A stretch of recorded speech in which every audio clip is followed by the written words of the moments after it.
¿Qué tal? Buenas tardes.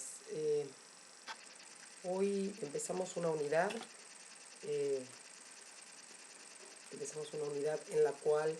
vamos a ver cómo la sociología analiza el tema de la desigualdad social, analiza el tema de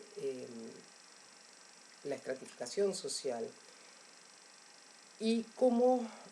esta estratificación social o desigualdad social puede ser analizada desde diferentes perspectivas. Ustedes en prácticos están haciendo una comparación, están revisitando, están volviendo a trabajar con los conceptos de los autores clásicos y cómo cada uno de esos autores clásicos analizó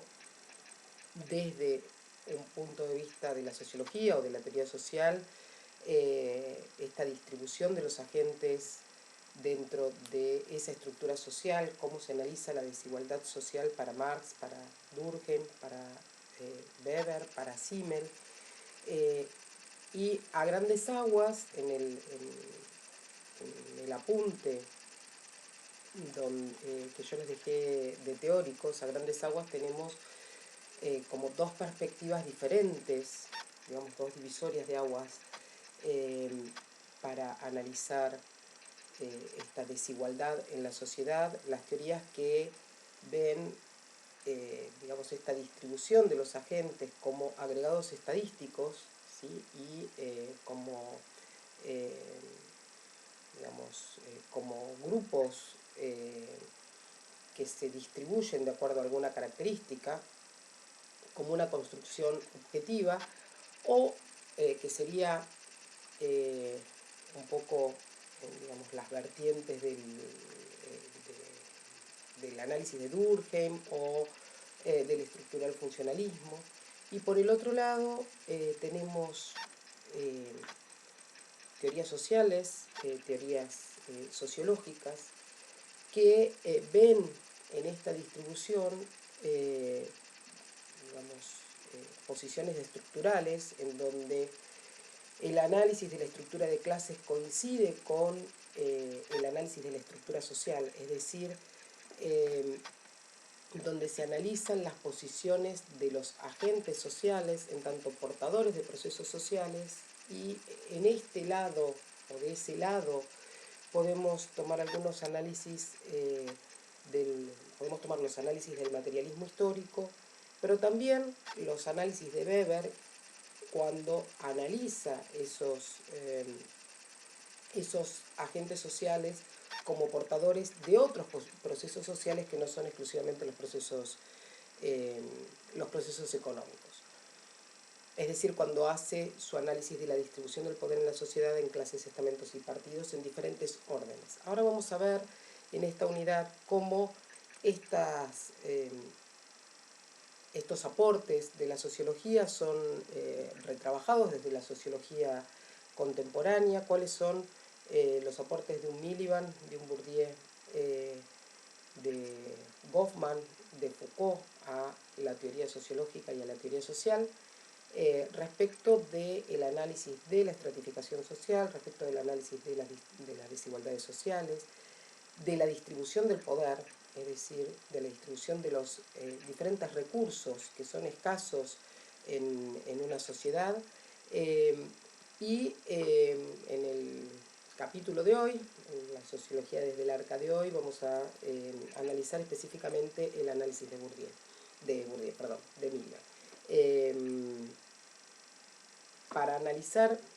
para entrar, digamos, con Ralph Miliband, primero una aclaración, o para entrar con la unidad, primero una aclaración. Cuando hablamos de clases sociales, el concepto de clases sociales es un concepto que atraviesa la sociología, y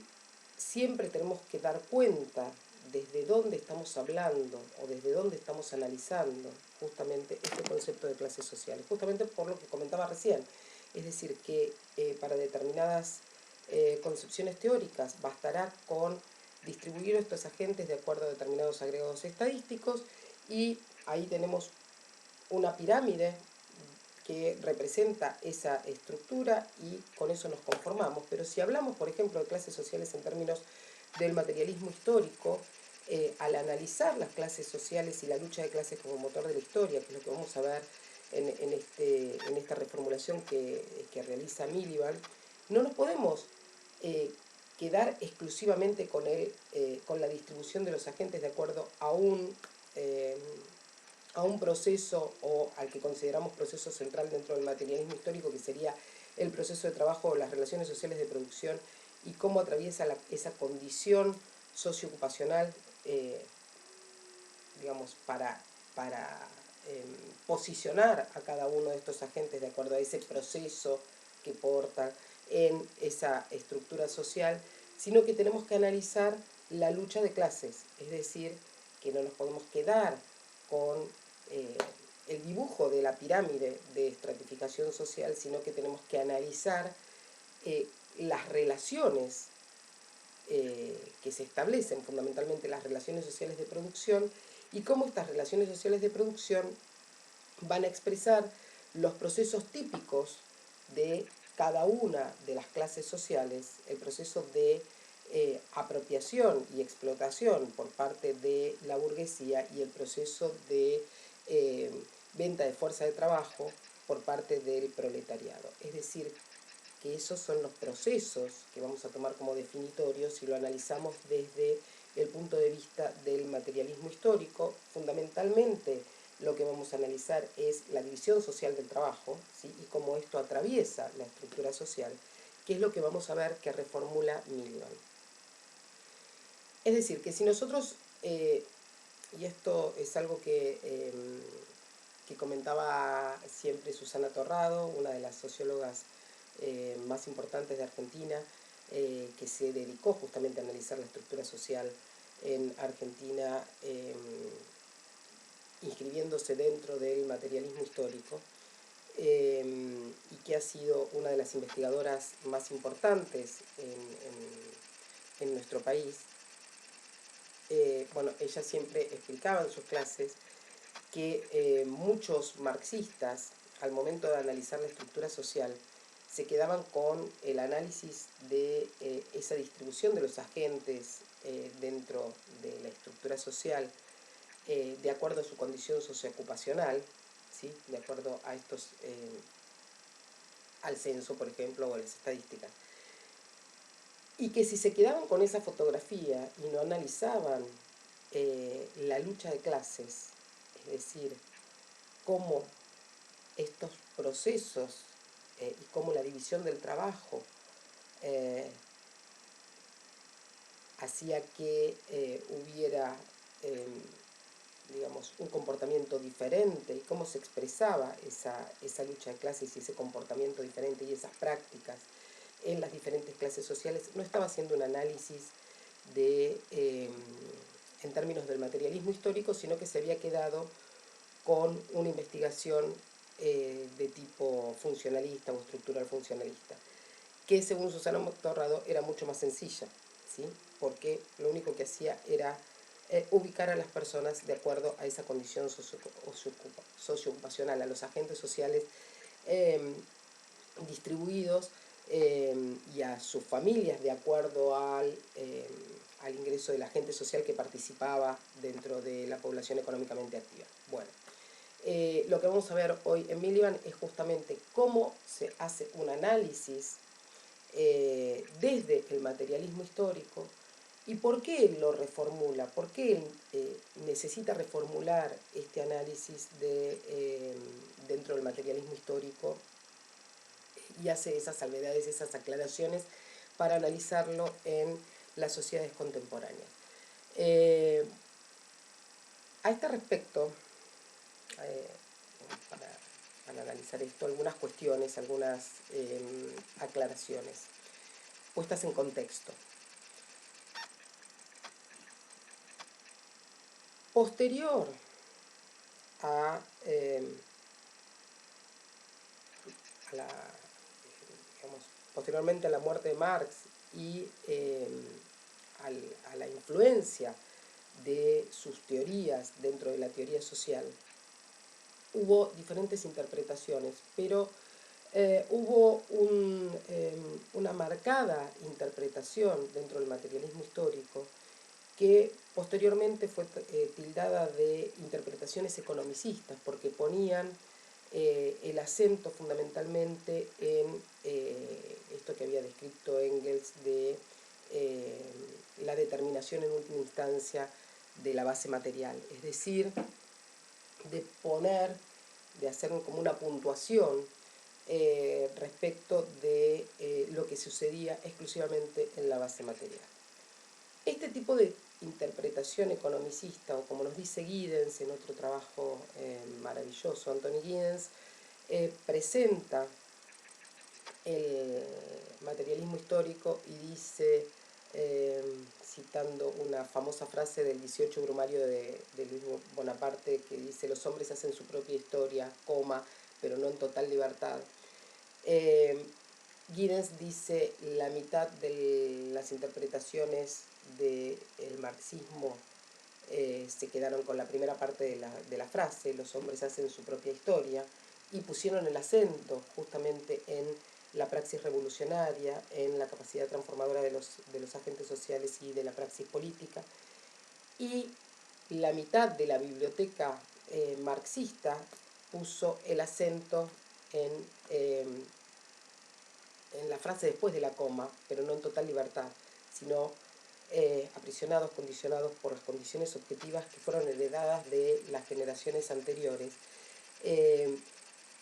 justamente por esas condiciones objetivas de la base material, y por lo tanto pusieron el acento en el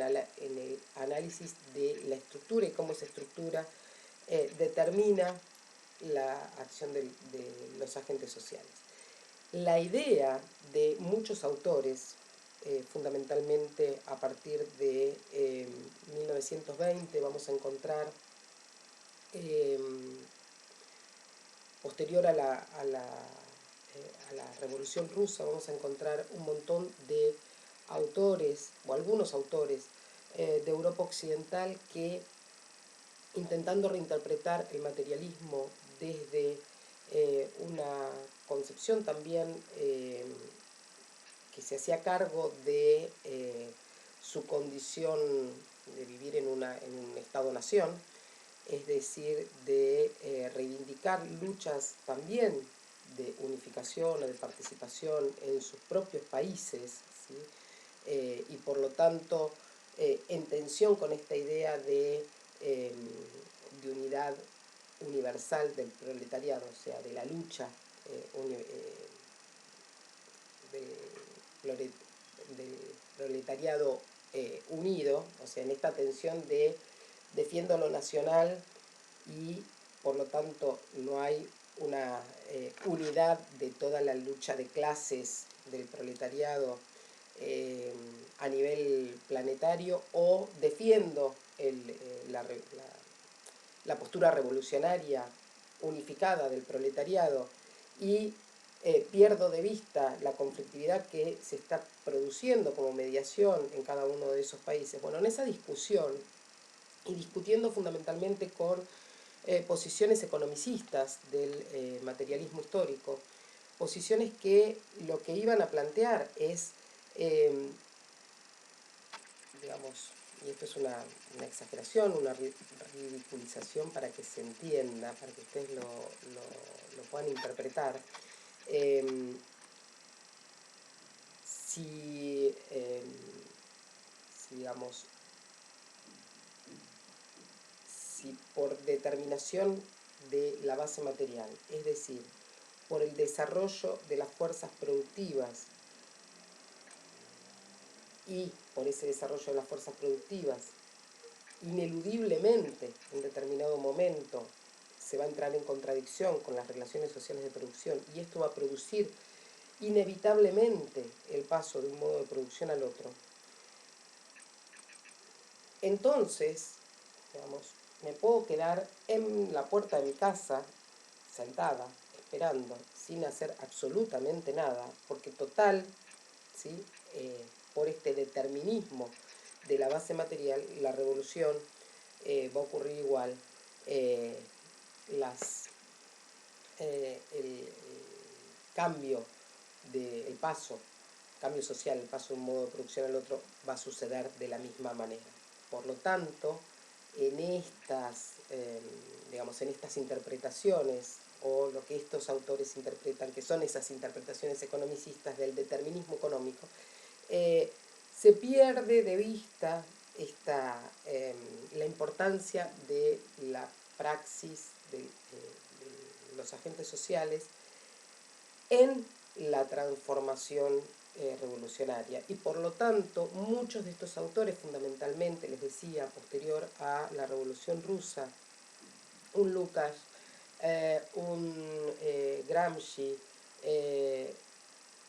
todos los autores de los investigadores que participaron a partir de 1923 de la Escuela de Frankfurt en Alemania, que tuvo gran influencia dentro de lo que se conoció, digamos, como Escuela de Frankfurt o como marxismo occidental, es decir, de Europa occidental. El posterior desarrollo de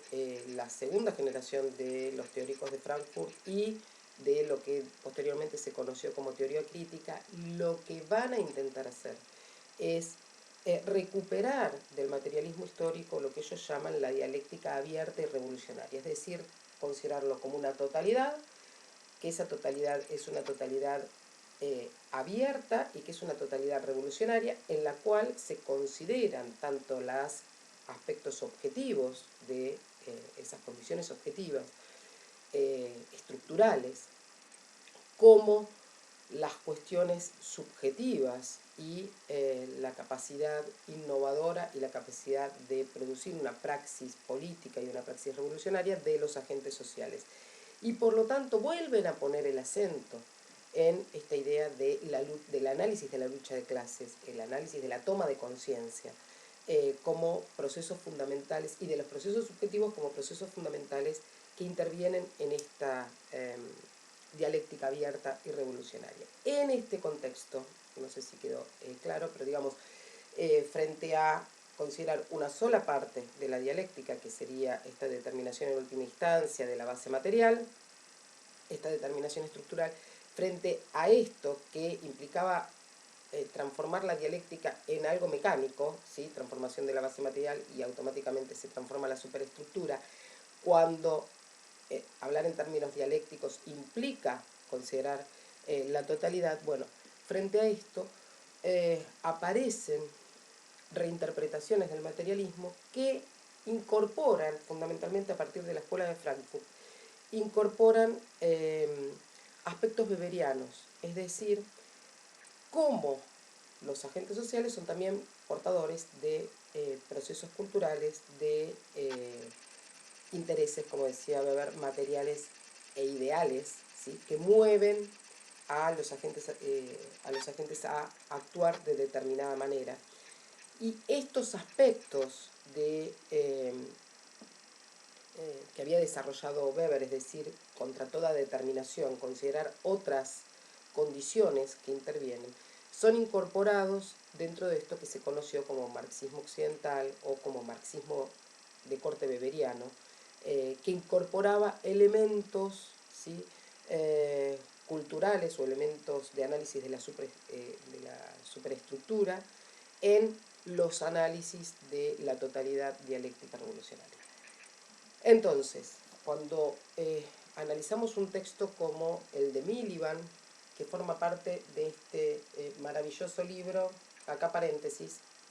vieron que yo intento, no sé si en Sociología desde el Arca, pero cuando doy las clases presenciales siempre tomo algunos libros que considero que son, para mí, fundamentales para la biblioteca del lector, es decir, para lo que hace a nuestros recursos culturales y simbólicos, que en mi caso a mí me gusta tener, que soy más vieja, me gusta tener como libro objeto, ¿sí? Así encuadernado en papel. Todavía no me adecuo a, sí, leo en pantalla, pero me gusta más así. Bueno, este es uno de los libros que es compilado por Anthony Giddens, Jonathan Turner y otros, que se llama La teoría social hoy. De este libro nosotros tomamos ese capítulo de Miliband que se llama Análisis de clase. Este es un libro que recopila justamente todos los aportes desde diferentes teorías, desde diferentes perspectivas teóricas de la teoría social y cómo alumbran, cómo pueden elucidar situaciones de la sociedad contemporánea, de la sociedad capitalista avanzada o de la modernidad tardía. A mí me parece un libro muy interesante. Si les interesa tener como un raconto de todas las perspectivas teóricas que desde lo social pueden analizar nuestra vida contemporánea. Bueno, vuelvo entonces. Dentro de este libro tenemos el capítulo de análisis de clases de Ralph Miliband, que les decía, se inscribe dentro de este contexto de críticas que se van a dar al determinismo economicista del marxismo y que por lo tanto trata de incorporar aspectos weberianos. En este caso, no es que esté citando específicamente a Weber, pero cuando vamos a ver las modificaciones que él le incluye a el análisis de clase, vamos a ver que hay una influencia de esta perspectiva del marxismo weberiano o del marxismo occidental de incorporar estas cuestiones que tienen que ver con cuestiones de construcción de hegemonía que podemos ver desde Gramsci, o cuestiones de incorporación de fenómenos del orden de la superestructura o del orden de lo cultural. Es decir, que va a analizar no exclusivamente, o va a distribuir no exclusivamente desde el proceso, no exclusivamente desde la consideración de la división social del trabajo, desde la determinación económica, sino que va a considerar otros ámbitos de distribución del poder, otros órdenes, como encontrábamos en Weber. Bien, vamos a entonces particularmente a este análisis de clase, donde lo que va a intentar hacer Miliband frente a que en esta crítica pasaron, digamos, pasó mucha agua bajo el puente y ya él interpreta que la izquierda, digamos, tiende a abandonar el análisis de clase marxista, y entonces él lo que está haciendo es una defensa de cómo sigue siendo un elemento central para el análisis de las sociedades contemporáneas, sin perder de vista una recomendación que nos había hecho el propio Marx respecto de que las categorías tienen historicidad, es decir, que no se las puede trasladar de manera crítica de un momento histórico al otro, sino que corresponden a el análisis de un momento histórico particular y son útiles en ese contexto y que después pueden ser modificadas, ¿sí? Bueno, atendiendo a la historicidad de las categorías de análisis, pero también atendiendo a lo que él interpreta como central del materialismo histórico, es decir, hasta dónde estamos haciendo un análisis desde la perspectiva del materialismo histórico y qué es lo que no podemos abandonar si nos inscribimos dentro del materialismo histórico, sigue poniendo el acento en el análisis de clases como elemento central. Entonces, contra o, digamos, en disputa con las interpretaciones tanto desde la perspectiva, dice, tanto desde el punto de vista de las críticas de la derecha respecto de el análisis de clases, como de cierta interpretación de la izquierda que considera que hay digamos, que el análisis de clase no puede dar cuenta de determinados fenómenos colectivos, como pueden ser determinados movimientos sociales, que no puede dar cuenta del feminismo, que no puede dar cuenta del racismo, que el análisis de clase marxista no podría dar cuenta digamos, otros procesos que atraviesan la división y la clasificación de los agentes y la autodefinición o autopercepción de los agentes respecto de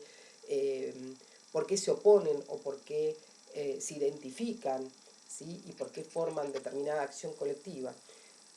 Frente a estas críticas, Miliband hace este ejercicio de defensa del análisis de clase dentro de lo que es el materialismo histórico. Y lo argumenta de la siguiente manera, dice, el análisis de clase, recuperarlo como principio organizador del análisis político y del análisis social. Es decir, en términos de Miliband, la única manera en que podemos hacer un buen análisis político y análisis social de la sociedad contemporánea, de la modernidad avanzada, de cómo vivimos dentro del modo de producción capitalista y también de cómo vivimos o de cómo se vive digamos, en las sociedades que adhirieron al comunismo o a los comunismos reales. Piensen que este libro se edita en Argentina en el 91, así que es, y la primera edición, ya les digo, pero está escribiendo, a ver, la primera edición en castellano es del 90, pero la edición en inglés es del 87, es decir, es 2 años antes de la caída del muro de Berlín. Es previa a la disolución, digamos, o al proceso de balcanización que se produce en los países de Europa Oriental, previo a la disolución de la Unión Soviética como unión de países, como Estado como Estado que aglutina diferentes países dentro de una misma órbita que era conocida como la Unión de Repúblicas Socialistas Soviéticas. Bueno, previo a eso, él está diciendo, el análisis de clase lo tenemos que recuperar justamente como principio organizador, es decir, una manera, una perspectiva de mirar, una perspectiva de análisis, tanto político como social, de las sociedades contemporáneas, y que no es solamente esa distribución de los agentes, o no es solamente analizarlo como en términos de agregados estadísticos, ¿sí? Sino que recupera algo que Marx y Engels habían planteado en el manifiesto y que Engels dice que es el gran descubrimiento de Marx, que es la lucha de clases como motor de la historia. Es decir, recuperar el análisis de la lucha de clases, el análisis de cómo se presenta la división social del trabajo, qué procesos la atraviesan y cómo se enfrentan las clases sociales de acuerdo a los principios organizadores que porta cada una de estas clases sociales, el de apropiación del excedente y explotación por parte de la burguesía y el de la venta de fuerza de trabajo sería por parte de el proletariado. Entonces, dice, bueno, recuperar esta ley del movimiento histórico, que es la lucha de clases como motor de la historia, que aparece en el manifiesto y que es recuperada por Engels, ¿no? Diciendo que, bueno, que es tan importante esta ley dentro del análisis social y político como lo fue la ley de gravedad para la física. Entonces, bueno, esto es lo que se propone, la propuesta de Miliband. Por lo tanto, lo que vamos a ver es que establece una defensa de... Esperen que yo acá me había tomado unos apuntes. Una defensa del análisis de clase. Una defensa tanto contra, digamos, la derecha o el conservadurismo, que denuncia que no es posible establecer un tipo de legalidad dentro de las ciencias sociales. Frente a esto rescata justamente esta concepción de la lucha de clases como ley, ¿no? Como motor de la historia, como ley. Entonces hay una legalidad, en este sentido rescata la legalidad, el establecimiento de leyes sería la legalidad dentro de las ciencias sociales, y contra parte de la izquierda que duda del materialismo histórico como un análisis adecuado para explicar la realidad social actual, es decir, para analizar el patriarcado, para analizar el racismo, para el nacionalismo, el surgimiento de los estados y para analizar los sistemas comunistas. Es decir, que también dentro de la izquierda se había presentado como una crisis respecto de considerar este análisis, digamos, todas estas críticas nacen del movimiento, en principio del movimiento feminista, ¿no? Contra el análisis del patriarcado, etcétera, etcétera. Entonces, bueno, frente a esto va a tomar el manifiesto comunista como punto de partida, esta ley que que declara en el manifiesto comunista que la historia de toda sociedad existente hasta el momento es la historia de la lucha de clases. Acá yo me traje una cita en grande para poderla leer mejor, que cita el propio Miliband, que dice: hombre libre y esclavo, patricio y plebeyo, maestro, artesano y oficial, en una palabra, opresor y oprimido, han estado en perpetua oposición mutua, han llevado a cabo una lucha ininterrumpida, a veces oculta, a veces declarada, una lucha que siempre ha acabado en una reconstrucción revolucionaria de la sociedad en su conjunto o en la ruina común de las clases en conflicto. Esto es una cita que hace Miliband del Manifiesto Comunista de Marx y Engels. Y bueno, y entonces a partir de esto dice, argumenta, el análisis de clase es en realidad el análisis de la lucha de clases, es un tipo de análisis particular que considera que la lucha de clases es el fenómeno crucial, es decir, que no se puede abandonar ese análisis, que es crucial tanto, que ha sido crucial tanto en el pasado como que sigue siendo crucial en la actualidad, y que lo que hay que analizar son los fundamentos de esa lucha y cómo se manifiesta esa lucha en las sociedades, digamos, y cómo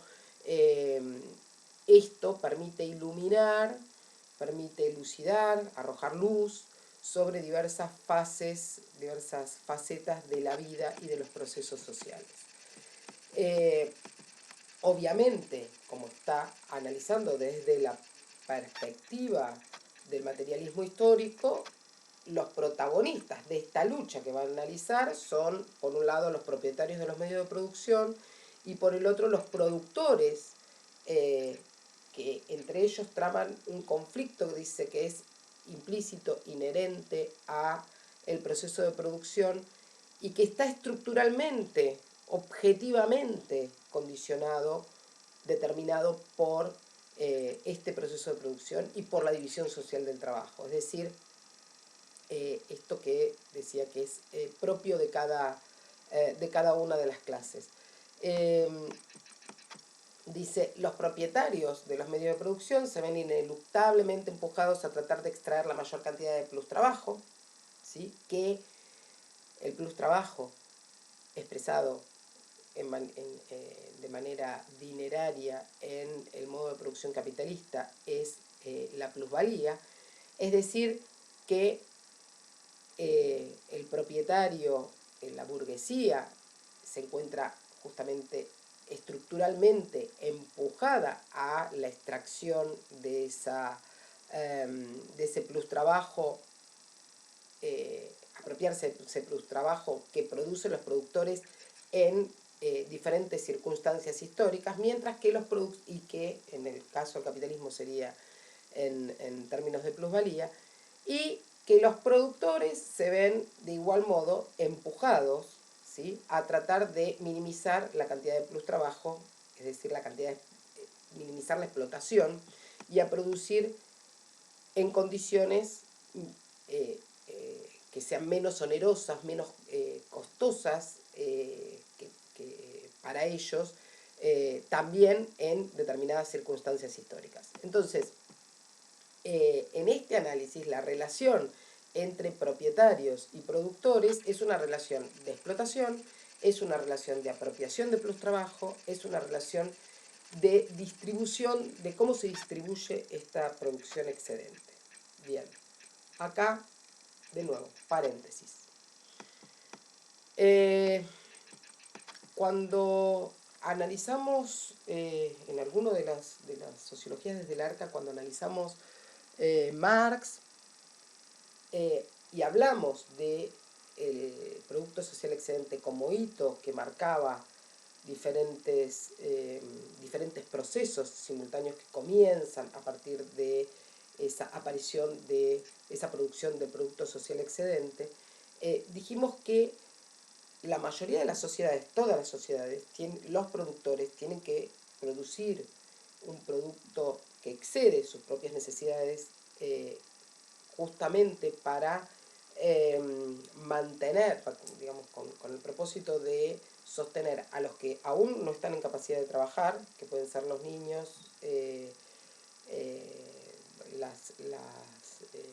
las mujeres gestantes, previo a esta división del trabajo, ¿no? A esta división social, no natural del trabajo, los viejos que tampoco están en capacidad de trabajar, los enfermos, es decir, que en toda sociedad los productores tienen que producir trabajo excedente y se tiene que producir este producto social excedente que mientras sea distribuido a estos fines y distribuido de manera equitativa entre los productores y entre sus familias, no se considera explotación, ¿sí? Cuando analizamos el producto social excedente y analizamos la explotación, estamos partiendo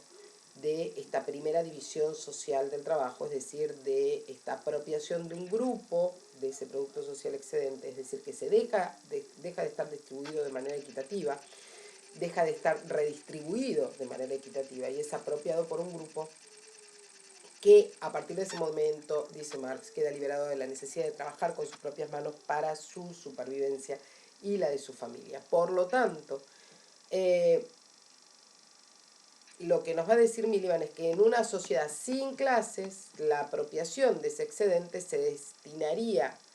a ser redistribuida con esos fines de mantener a los niños, de mantener a los viejos, de mantener a los enfermos,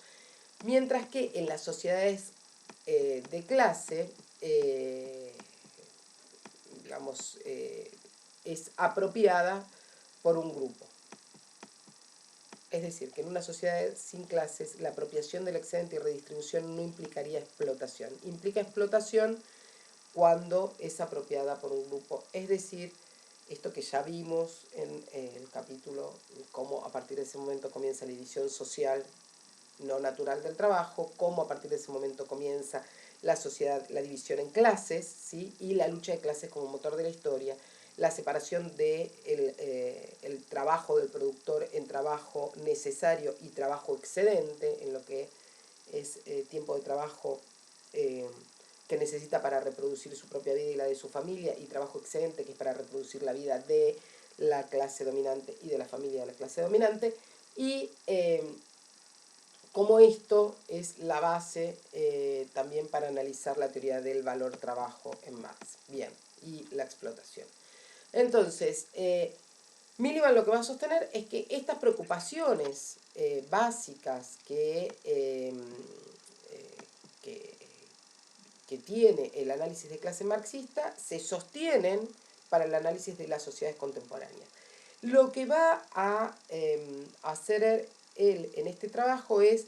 y acá aparece esta idea que les había comentado antes, del marxismo weberiano o el marxismo occidental, o la inclusión de otros aspectos para considerar el análisis de clase o la lucha de clases, es la inclusión de la dominación como un proceso que es conexo de la explotación. Es decir, como la dominación como lo que permite sostener en el tiempo la explotación, como el elemento, como el proceso que tiene como fin último la explotación. Entonces, Miliband va a sostener que dentro de las preocupaciones básicas del análisis de clase está también el proceso de dominación y subordinación de clases como proceso esencial que permite sostener la explotación, ¿no? Entonces, dice, bueno, vamos a seguir viendo la explotación como el objetivo privilegiado de la dominación, aunque no el único objetivo de la dominación. Y acá traje una cita que dice, el estudio de la dominación amplía el marco en que se consideran las relaciones entre clases y la lucha de clases y engloba diversos aspectos que se oscurecen o quedan sin explicar si la atención se centra exclusivamente en la explotación. Entonces, de nuevo, contra esa tendencia economicista que aparece dentro del marxismo, que se centra solo en la explotación y que olvida otros aspectos, y cómo la dominación y aspectos también culturales, simbólicos, la presentación de este interés de clase como interés general, es decir, aspectos políticos de la dominación hacen a la explotación. Frente a esto, Miliband considera que incluyendo la dominación se da cuenta de la verdadera, se hace cargo de cuál es la verdadera preocupación de Marx, que es la necesidad de crear una sociedad verdaderamente humana en la que queden abolidas las relaciones de dominación y de coerción. Entonces, dice, Miliband sostiene que el capital en realidad es un verdadero tratado sobre la dominación en el modo de producción capitalista. Bien, después encontramos una discusión, que es una discusión intramarxista, intramaterialismo histórico, en la que discute con Eric Wright respecto de centrarse tanto en la dominación que olvidar, digamos, perder de vista, ¿no? La opresión de clases como opresión central dentro, digamos, al analizar múltiples opresiones desde el punto de vista de la dominación, estas opresiones que denuncia el feminismo, el racismo, del patriarcado, al analizar todas, ponerlas todas en el mismo nivel, dice Eric Wright, y que esto termina haciendo perder de vista lo central del análisis de clase atravesado por las relaciones sociales de producción, es decir, devalúa el análisis histórico-social del análisis de clase. En cambio, y Miliband a esto, que es esta discusión intramarxista, dice, bueno, que yo considere tomar en cuenta la dominación implica reconocer que dentro de esos procesos de dominación la explotación sigue siendo el fin esencial, es decir, la extracción de ese plus trabajo, esa apropiación de ese plus trabajo sigue siendo el fin esencial de la dominación. Pero que tomar en cuenta la dominación le permite ampliar la mirada e identificar de forma más global quiénes son los protagonistas de la lucha de clases.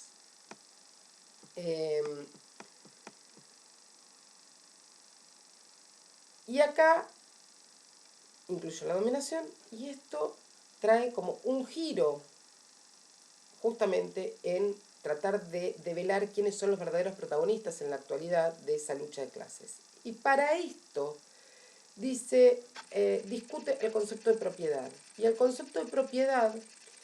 en vez de tomar en cuenta el concepto de propiedad de los medios de producción, va a hablar en términos de control. Y acá nos va a traer el ejemplo que saca del propio Marx, que plantea un ejemplo en una abadía y cómo en la abadía el abad también hace extracción de apropiación de excedente, extracción de plus trabajo, eh, a pesar de no ser el propietario de la tierra y de no ser el propietario de la abadía, pero que solamente al controlar, o justamente por poder controlar ese medio de producción, puede hacer apropiación del excedente. Entonces, produce este giro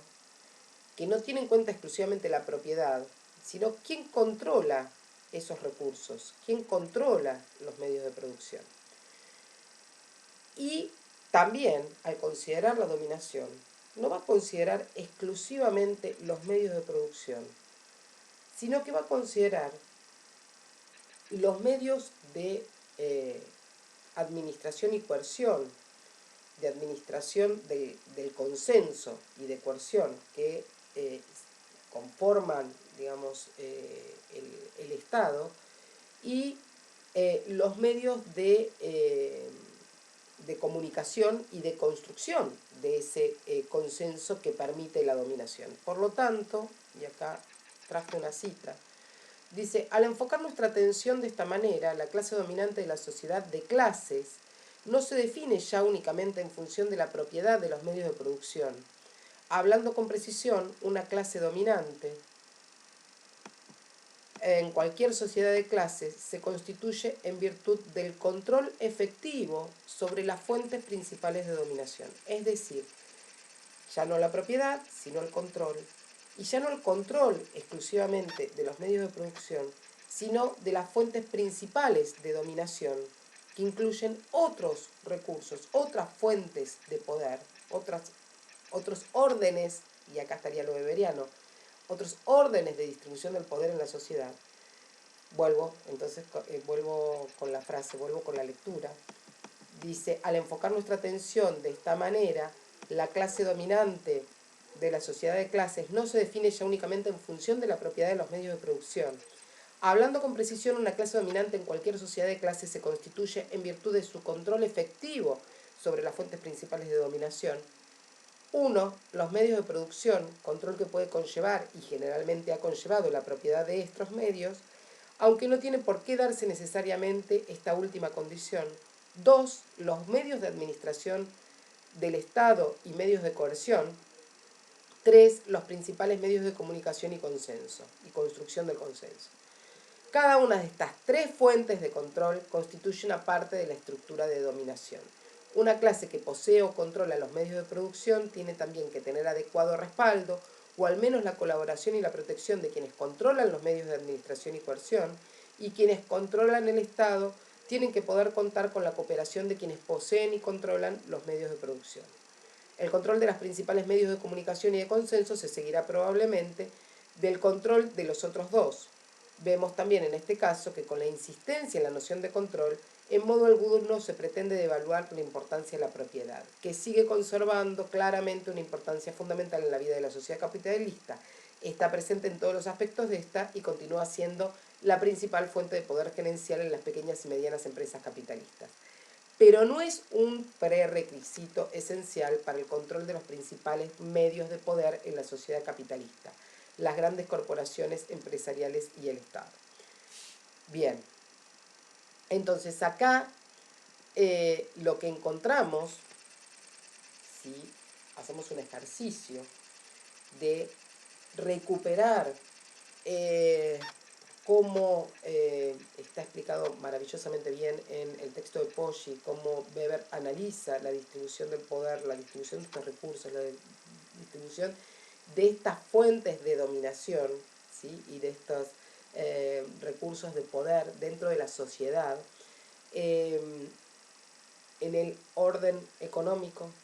en el orden político y en el orden social de construcción del consenso, de construcción de la hegemonía,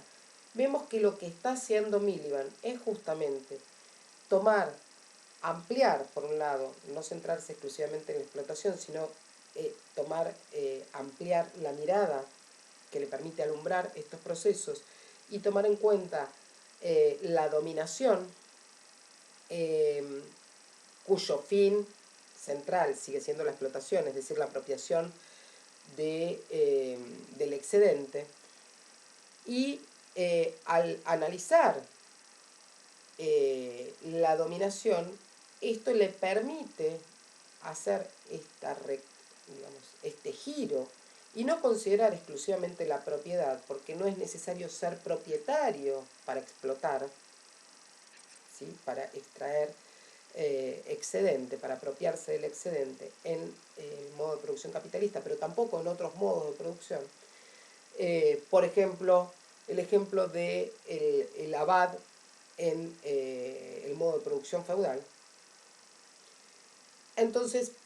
considerar, en vez de exclusivamente la propiedad, el control de las fuentes principales de determinados recursos que permiten la dominación, y a partir de esto incorporar eso que Weber llamaba ámbitos de distribución del poder, incorporarlo al analizar estas fuentes de dominación que le permiten identificar cuáles son los agentes que conforman la clase dominante. Es decir, quienes controlan los medios de producción, propietarios o quienes lo controlan en términos de ser CEOs, gerentes generales directivos, pero que son los que toman las decisiones respecto a cómo se apropia ese excedente, ¿sí?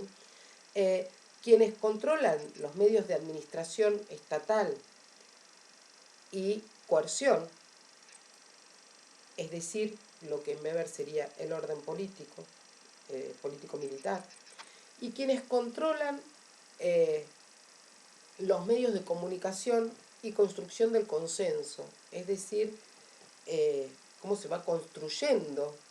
esa visión, esa cosmovisión, cómo se va construyendo hegemonía, que es la que permite seguir sosteniendo, entre esto y el Estado, seguir sosteniendo la dominación y la explotación. Bien.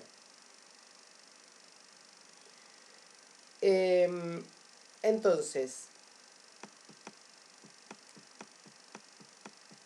una vez que identifica esto y dice, bueno, esto me permite arrojar luz sobre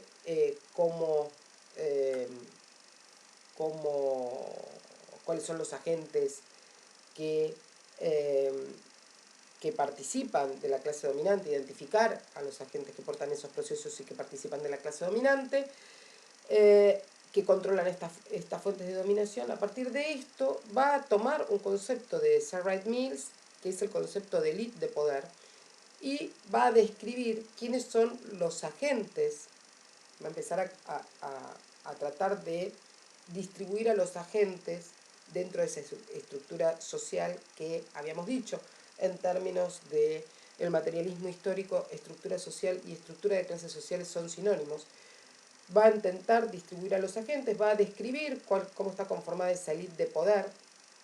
un concepto que toma de Sir Wright Mills, ustedes van a ver cómo describe, y que fundamentalmente va a decir, la élite de poder, sus miembros son reclutados dentro de la clase dominante, o sea, es la cúspide, sería la parte más concentrada de recursos de la clase dominante. Dice, la élite de poder recluta a sus miembros, sus agentes de la clase dominante, y vuelven esos miembros a la clase dominante cuando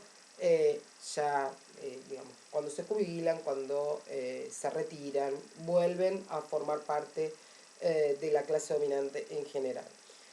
Entonces, bueno, va a describir quiénes conforman esta élite de poder y esta clase dominante. La va a describir como clase, como una clase que obviamente no es como clase no es homogénea, un fenómeno que ya había descrito también Marx cuando analiza el 18 brumario de Luis Bonaparte, es decir, que uno puede analizar, a ver, de nuevo, paréntesis. En Marx encontramos diferentes referencias y diferentes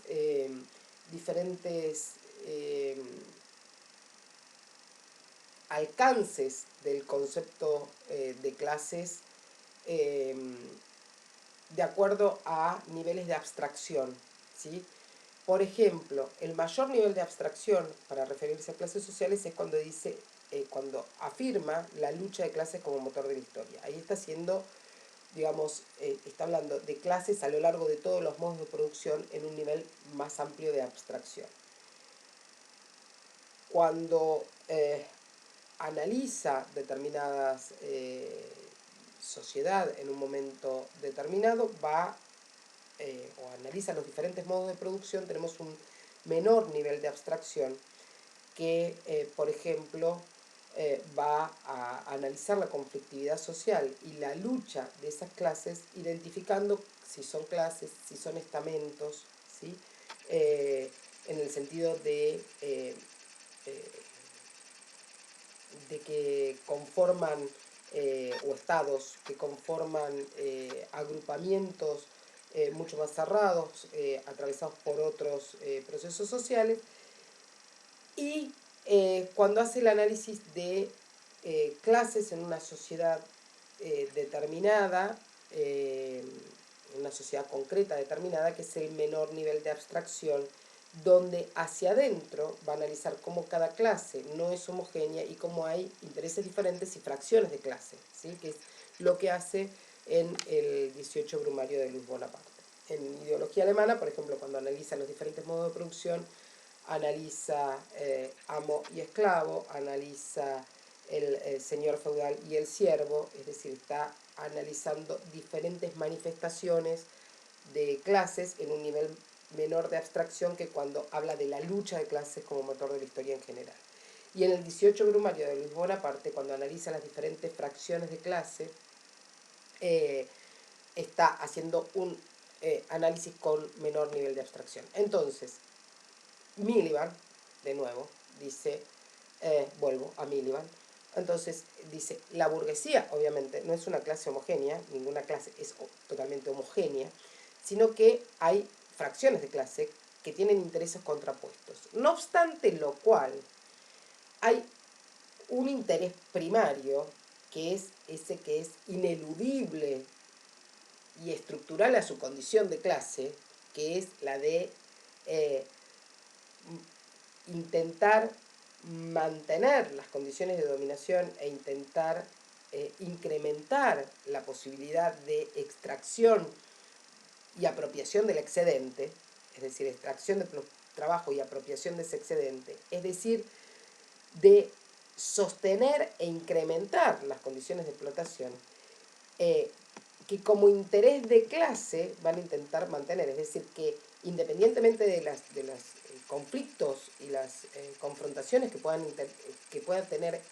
la clase dominante hacia adentro entre las diferentes fracciones de clase, va a haber un interés en común que van a intentar sostener frente a la clase subordinada. Y acá les traje una cita, dice, pues si estas pueden estar en desacuerdo sobre qué es exactamente... Esperen que se me fue.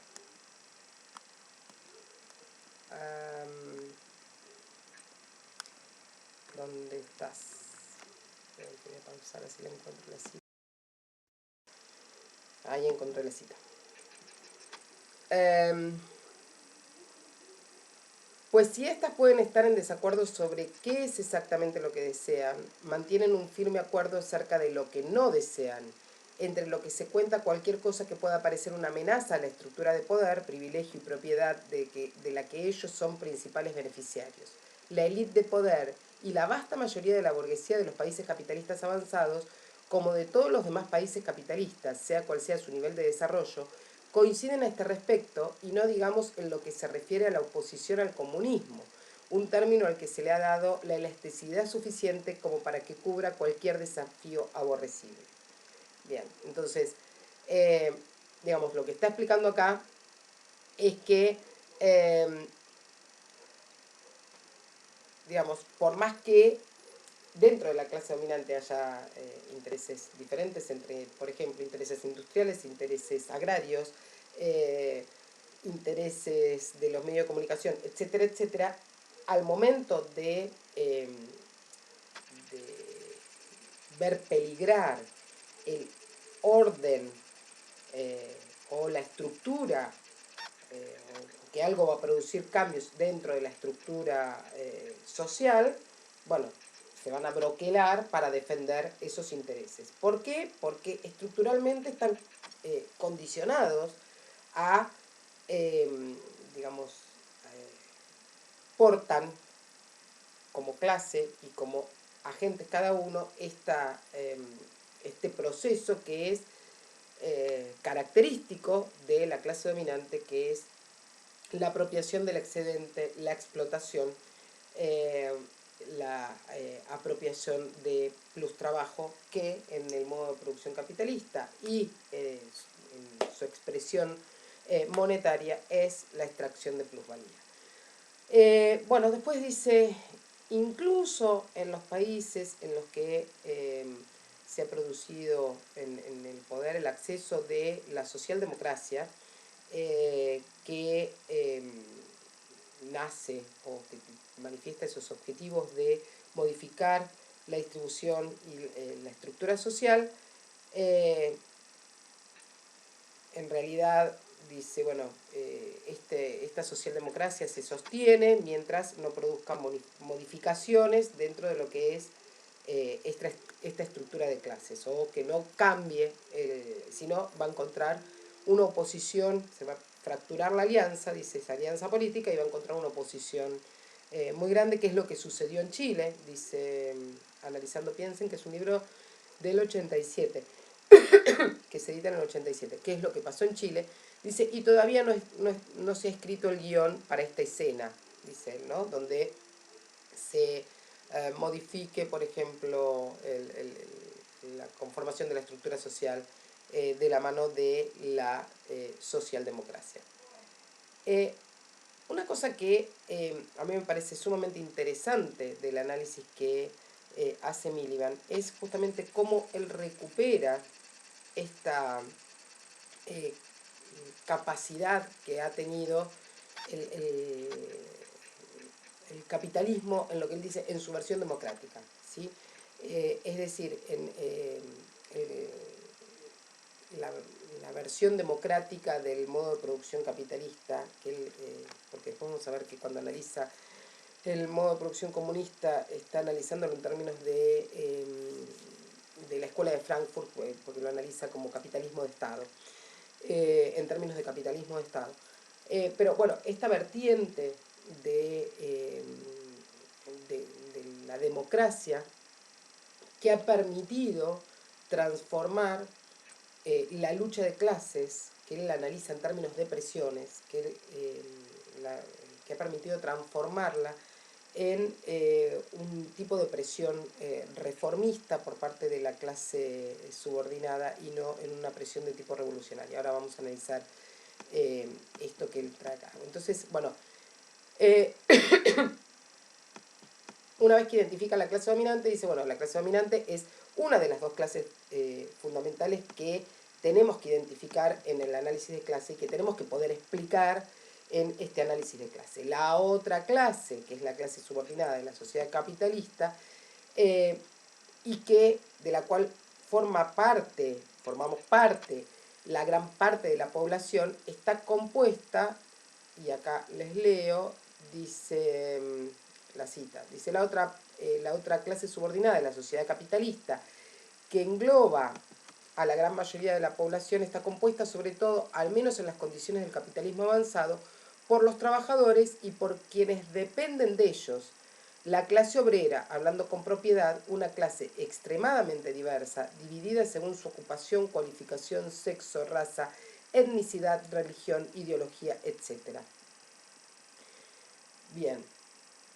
Y acá discute con todas las interpretaciones que van a plantear que la clase obrera está en desaparición o que está disminuyendo la clase obrera, que el proletariado está desapareciendo. Y él dice, en realidad lo que están confundiendo es, digamos, lo que está desapareciendo, lo que puede parecer que desaparece, es el obrero de overol, es decir, esta idea de que el proletariado está compuesto exclusivamente por ese obrero, o esa clase obrera está compuesta exclusivamente por ese obrero de mameluco, de overol.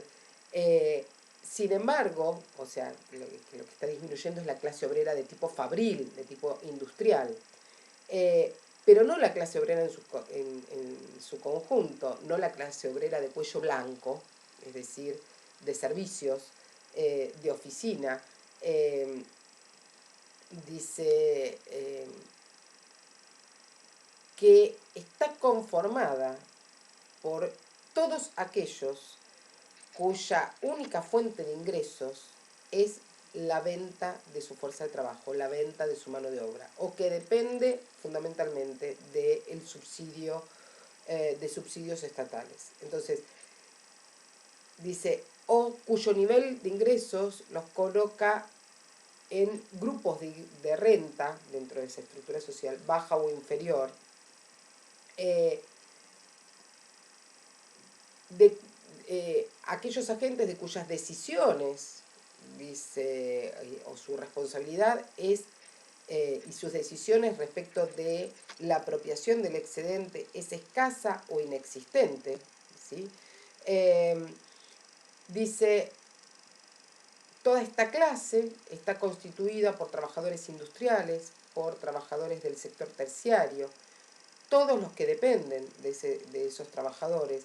por hombres y mujeres que tienen ocupaciones relacionadas con servicio o distribución, por, digamos, docentes, es decir, cualquiera que dependa de la venta de su fuerza de trabajo. Dice, tengan o no conciencia de su estatus de proletario. ¿Por qué? Porque la conciencia es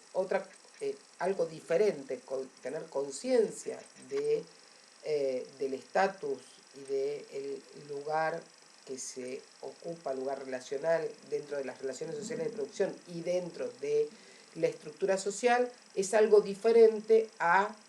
eh, cómo estamos posicionados objetivamente dentro de eso, que no depende de nuestra voluntad, dentro de esa estructura social. Dice, bueno, la gran parte de la población conforman este proletariado, la mayoría de la población en las sociedades contemporáneas conforman parte del proletariado, y entonces acá tenemos la gran divisoria de aguas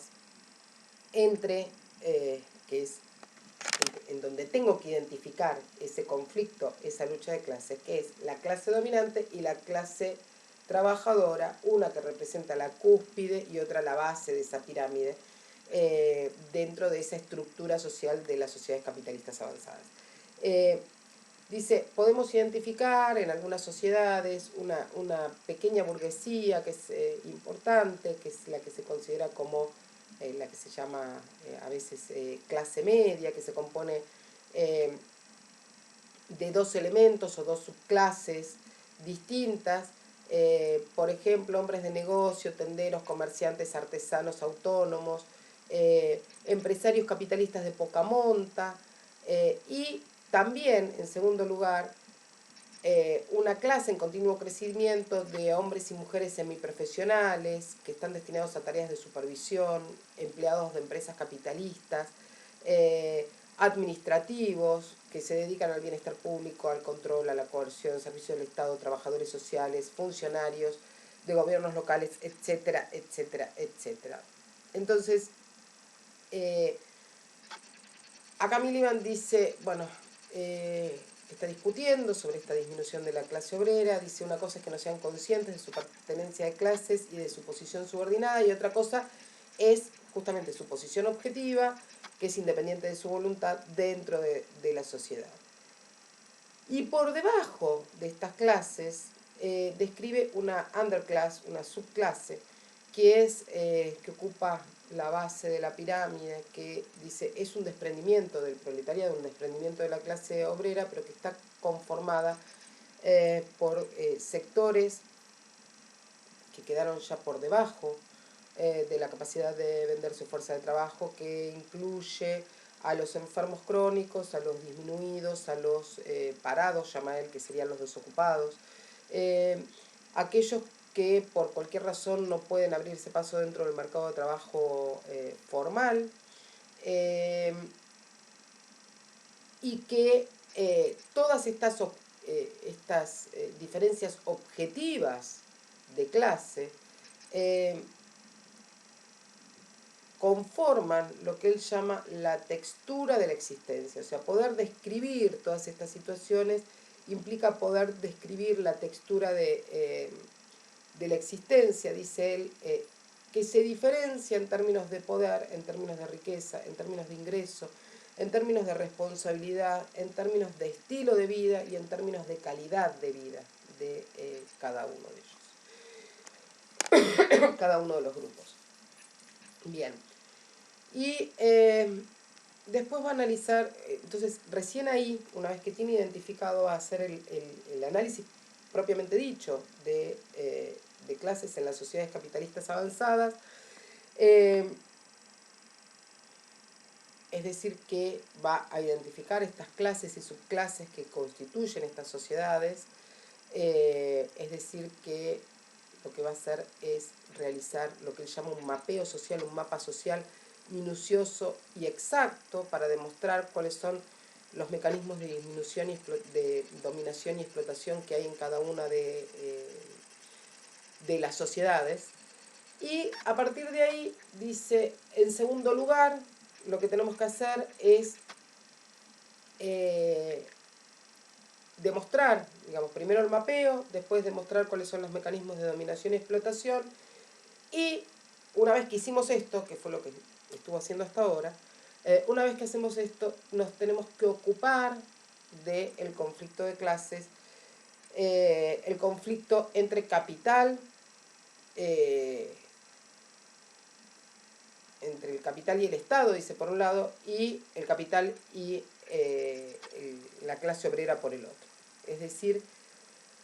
qué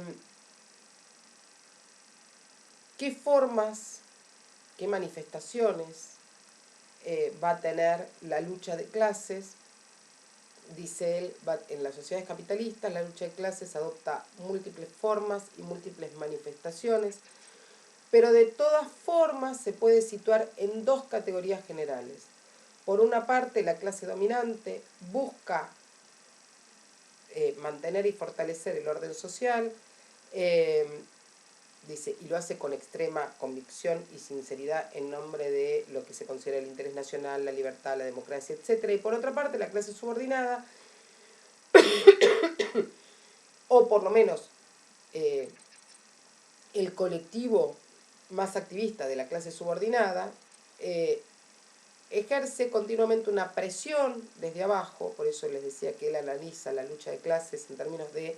presión desde arriba para mantener el orden, para mantener las condiciones de explotación, y presión desde abajo de la clase subordinada o del colectivo más activista de la clase subordinada, que va a presionar desde abajo de dos maneras o con dos manifestaciones diferentes, dos formas diferentes de manifestar esa presión desde abajo. Una presión de tipo reformista, que lo que pretende es mejorar o modificar las condiciones de explotación o las condiciones en las cuales se manifiesta la subordinación, se experimenta la subordinación, mejorar, digamos, las condiciones de vida, las condiciones objetivas de vida en tanto clase. Y otro tipo de presión desde abajo, que es la presión de tipo revolucionaria, que lo que intenta es suprimir la sociedad de clases o cambiar, patear el tablero, cambiar el sistema, producir el final de todo tipo de subordinación. Entonces, él va a decir, el hecho crucial de toda vida social es, que hay que analizar, es justamente esta confrontación, esta oposición, esta lucha, este conflicto que está generado por propósitos contradictorios, por intereses contradictorios, y esto es lo básico, el contexto básico de referencia para analizar, para hacer el análisis de clase. Entonces, bueno, va a analizar, va a decir, hay que estudiar la presión desde arriba y la presión desde abajo en este análisis de lucha de clases, justamente para que sea un análisis inscripto dentro de lo que es el análisis de clase del materialismo histórico. Dice, el análisis de clase de la presión desde arriba va a estar analizando, o va a tratar de analizar cómo se conforma la lucha por la hegemonía, es decir, por el corazón y la mente de las poblaciones subordinadas, o dicho de otra manera, dice, el modo en que se da la socialización ideológica y política de las poblaciones subordinadas en el sistema social existente. Y la presión desde abajo, las diferentes manifestaciones de los colectivos más activistas de la clase subordinada, peleando por, digamos, por obtener mejores condiciones o por cambiar de sistema. Y acá es donde Miliband aclaraba justamente, bueno, esta gran capacidad que ha tenido el modo de producción capitalista en su versión democrática de ir traduciendo esa conflictividad a el predominio de la presión desde abajo de tipo reformista, es decir, al predominio de una presión que intenta mejorar las condiciones de vida del proletariado, las condiciones objetivas de vida del proletariado, minimizando las condiciones de explotación, pero no cambiando el sistema, ¿no? Bien, y después dice, bueno, no solamente este análisis de clase sirve para analizar el contexto nacional, sino que sirve para analizar el contexto internacional, cómo se produce la internacionalización, cómo se produce el modo que actúa el capital y el Estado dentro de cada país, porque, bueno, hay que pensar, dice él, que si bien podemos analizar una clase dominante a nivel internacional, digamos, esta estaría conformada y ocuparía en diferentes lugares en la toma de decisión de la explotación a nivel internacional, las diferentes clases dominantes de los diferentes estados de acuerdo a la capacidad de apropiación del excedente. Bueno, analiza cómo las empresas multinacionales en realidad son empresas que comienzan o que tienen una representación a escala internacional, pero que son empresas que han sido de capital o intereses nacionales en determinado momento. Dice, bueno, no solamente sirve, digamos, el análisis de las clases dominantes en los diferentes países capitalistas avanzados, sino cómo cada clase dominante pretende defender el interés nacional en contra del resto de los estados capitalistas, y también para cómo se unen estas clases dominantes de cada país capitalista para evitar la extensión y la expansión del comunismo en cualquier lugar del mundo. Después hace un análisis de cómo se da también digamos, en los países comunistas, donde también analiza una élite de poder, qué pasa con este análisis de clases, si se puede hacer, y dice, independientemente de cómo denominemos, independientemente de la denominación, podemos identificar, y de la naturaleza y de la composición de estas clases sociales, podemos identificar clases sociales, sea cual sea la denominación que se les dé. ¿Por qué? Porque sigue habiendo mecanismos de extracción y de distribución del plus trabajo y sigue habiendo luchas dentro de este sistema.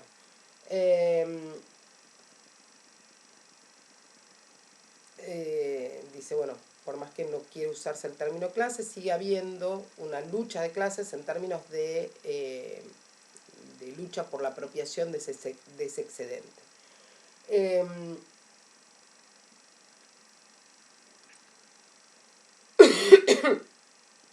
Bien. A ver qué otra. Bueno, acá me había anotado otra cita que está en este acápite donde analiza el análisis de clase en las sociedades donde adhirieron al comunismo. Dice, las preguntas que el análisis de clase plantea a este proyecto se refieren tanto a la naturaleza de las cuestiones en discusión como a la manera en que estos conflictos se resuelven o atenúan en estos sistemas. Se refiere al sistema comunista. Otro problema planteado aquí por el análisis de clase es semejante al que se formuló en relación con los países capitalistas, aunque es probable que la solución sea distinta. ¿Cuáles son los límites de la reforma en tales sistemas? Si es que son susceptibles de reforma, y quiénes son los probables protagonistas de la reforma en tales sistemas. Una de las características más esperanzadoras de estos regímenes, al menos desde una perspectiva socialista, es que la presión a favor de la reforma no solo tiene que venir desde abajo, sino que también se genere desde arriba.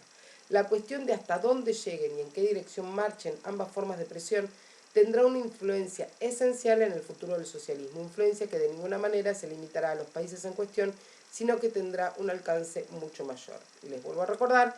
que en realidad este escrito es previo a la disolución de la Unión del socialismo, a la URSS, a la Unión de Repúblicas Socialistas Soviéticas, a la disolución de la Unión Soviética, y que, digamos, hay análisis posteriores de cómo esto lo vamos a ver en problemas sociales latinoamericanos, perdón, de cómo esta caída del muro de Berlín y la disolución de la Unión Soviética trae consecuencias también para cómo se implementan las políticas y la presión desde arriba en el modo de producción capitalista, fundamentalmente porque a partir de los 70 hay una crisis de la producción basada en energías baratas y digamos, el cuco o de la posibilidad del comunismo como otra alternativa al modo de producción capitalista mantenía digamos, bastante estable esa presión desde arriba, que una vez caído el muro de Berlín y la Unión Soviética, produjo una fuerte presión desde arriba que se vio con la implementación de políticas neoliberales y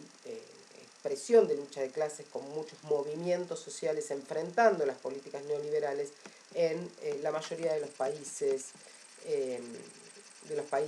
con modo de producción capitalista. Bien,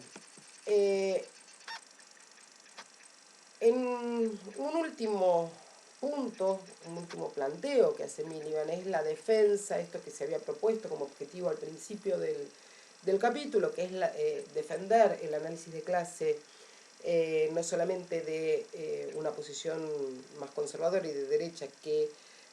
habla de la imposibilidad de la legalidad, de establecer leyes dentro de las teorías sociales o dentro de la ciencia social, que él lo interpretaba como una manifestación de la derecha, sino defenderla contra diferentes posicionamientos de la izquierda que dicen que el análisis de clase no puede dar cuenta de las diferentes formas de opresión, de las opresiones, de las diferentes formas de conflictividad de la sociedad contemporánea que se expresan en conflictividad de tipo étnico, racial o de género, del feminismo, del patriarcado, etcétera, etcétera. El sexismo, dice él, el racismo, el nacionalismo y otros ismos y otras opresiones que forman parte de la textura de la vida social en las sociedades contemporáneas y que parte de la izquierda critica justamente al análisis de clase como un análisis de tipo reduccionista eh, que no puede dar cuenta de estas otras opresiones, ¿no? Entonces, Miliband lo que va a decir es que entre estas críticas que se hace al análisis de clase, digamos, está una de las fundamentales fue la que se hace desde el feminismo, o desde la que se hace desde los movimientos del Black Power. Dice, bueno, primero las mujeres, los negros y los miembros de otras minorías, dice él, hay que considerar que también son miembros de una clase, ¿sí? Y que también están inevitablemente atravesados y situados en algún punto de la estructura social, cada uno en sus respectivas sociedades. Y acá les traje una cita que dice, en esta defensa que él hace, dice, es perfectamente legítimo que las mujeres, los negros y otros afirmen y sientan con gran intensidad que por encima de todo son mujeres, negros o cualquier otra cosa, y que es esto, más que ninguna otra cosa, lo que les confiere su identidad y lo que define, se me fue de nuevo, y lo que define eh, a ver, su ser social. Pero su sentido de una identidad particular no reduce la importancia de la clase dentro del componente intrínseco de su ser social. Y yo añadiría, en tanto que componente decisivo de su ser social. Es decir, lo que está diciendo es, independientemente de que el ADN social esté atravesado por esos múltiples procesos sociales, el proceso distintivo, inherente, central de ese ADN social y de ese ser social sigue siendo, ¿sí? Digamos, la pertenencia de clase, es decir, sigue estando atravesada por las relaciones sociales de producción, por el trabajo como el eje central que atraviesa y define ese ser social. Dice, entonces, pero su sentido de una identidad particular no reduce la importancia de la clase en tanto que componente intrínseco de su ser social, y yo añadiría en tanto que componente decisivo de su ser social, dice Miliband. Es razonable y necesario considerar el ser social como una entidad compleja y contradictoria en la que coexisten y a menudo entran en conflicto numerosas identidades diferentes, y cuanto más se aproxime al análisis a individuos concretos, más complejo y variado se manifestará ese ser social. En este sentido, todo análisis social, y no solamente el análisis de clase, tiene inevitablemente un carácter reduccionista. Incluso así, sigue siendo cierto el hecho de que la situación en la estructura social es decisiva para determinar cómo experimentan los individuos la discriminación, la explotación y la opresión. Y acá va a dar el ejemplo de que no se vive, no lo va a vivir de la misma manera la explotación una mujer de la clase dominante o la opresión, una mujer de la clase dominante que una mujer proletaria, independientemente, o sea, además de su condición de mujer o independientemente de su condición de mujer, esta opresión va a ser vivida de manera diferente si está atravesada además por la situación de clase que va a hacer que viva la opresión de otra manera. Pero además, porque justamente lo que está discutiendo acá es que este tipo de violencia, opresión, es propia de una sociedad de clases. Que en una sociedad sin clases, este tipo de violencias y opresiones no se manifestarían. ¿Por qué?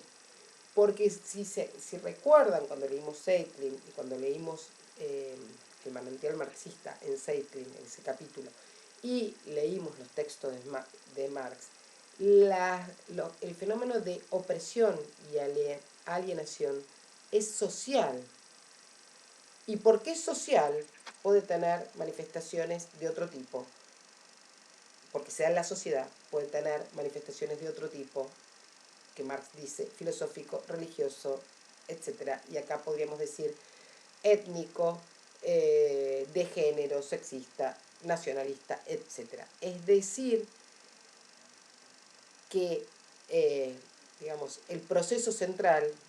desde este tipo de análisis sigue siendo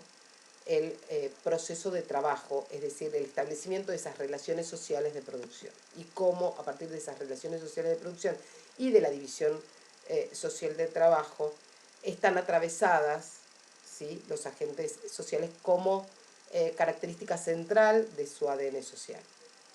A ver si encuentro la cita.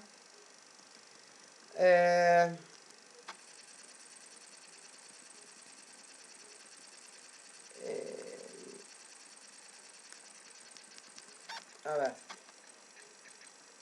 De esto da fe el hecho de que el ser social, dice Miliband, es en efecto un conjunto de elementos múltiple y complejo, una especie de ADN social, pero la clase es el elemento que influye más profundamente en los otros y que envuelve a todos los demás. Es decir, sigue apostando a la centralidad del concepto de clase frente a las múltiples opresiones. Es decir, independientemente de que pueda yo tomar una autodefinición, una autopercepción o una conciencia de otro tipo respecto de otros procesos que se viven como opresiones, y en esto, bueno, tendríamos que entrar con otros autores, que seguramente vamos a ver en otra materia, pero independientemente de esto, él va a considerar que dentro de ese ADN social, la clase es el elemento que más influye, ¿sí?, y que envuelve, atraviesa a todos los otros procesos. Dice algo así como que, si bien para muchos esto podría ser un enmascaramiento de la opresión que sufren las mujeres, los negros, es decir, que en tanto minorías o en tanto grupos sometidos, oprimidos, están discriminados, sufren la discriminación y la opresión por parte de otros que comparten su misma clase social, dice Miliband, igual es diferente la forma que, o la manifestación que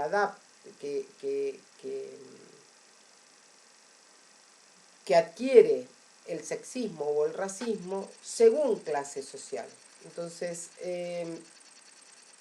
para Miliband lo que es central es el antagonismo generado económicamente, ese antagonismo que se da en las relaciones sociales de producción, y lo que aparece, dice él, es que este antagonismo es racionalizado o está expresado en términos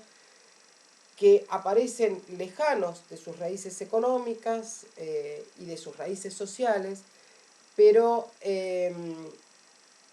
que por eso aparecen como con relativa autonomía, es decir, que aparecen separados de esa base social. Dice Miliband, por eso pueden parecer poderosos constructos ideológicos que tienen una identidad propia, pero sin embargo, la posición, digamos, en una sociedad sin clases sería totalmente diferente. Bien, dice algo así como que la creación de una sociedad sin clases, democrática, igualitaria, cooperativa, atenuaría todos estos males, ¿sí?, atenuaría todas estas expresiones de alienación respecto de la condición humana, ¿sí?, de opresión, y